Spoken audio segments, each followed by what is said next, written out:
Sports 5. Masaya raw si Barangay Ginebra San Miguel head coach Tim Cone para kay LA Tenorio na katunggali niya po ngayon.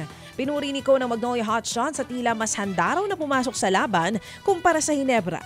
Pero malungkot daw siya para sa sarili at sa kupunan dahil anyay maraming turnovers at kulang na effort sa depensa ng Ginebra.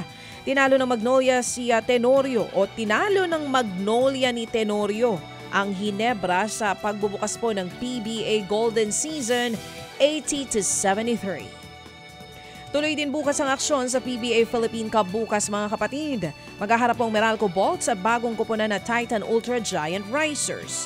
5:15 po yan ng hapon. Susunod ang 7:30 game sa pagitan po ng San Miguel Beermen at ng NLEX Road Warriors. Gaganapin ang mga laro sa Inares Center sa Antipolo. Pero mapapanood po yan sa PBA Rush, RPTV at maging sa Pilipinas Live app. Samantala, naniniwala po ang PBA legend na si Ramon Fernandez na kaya pang manalo ng isa pang MVP award ni San Miguel Beermen superstar Junmar Fajardo. Ang git po ni Fernandez sa Tubong Cebu gaya ni Abay, nakita niya raw na hahakot ng tropeyo sa liga si Junmar. Sinabi ito ni El Presidente kasunod ng pagkakapanalo ni The Kraken ng kanyang record-extending 9th MVP award.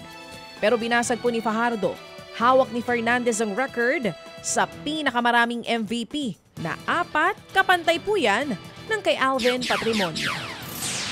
Mga kapatid, brothers and sisters, saan ka pa? Dito na tayo sa totoo. Dito na tayo sa True FM. Mga kapatid, mag-subscribe and follow po kayo sa social media accounts ng True Network PH. Yan po kami, hanapin nyo lang True Network PH, Facebook, Instagram, YouTube, TikTok, and podcast.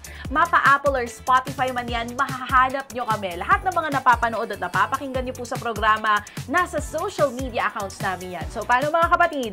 See you sa social media!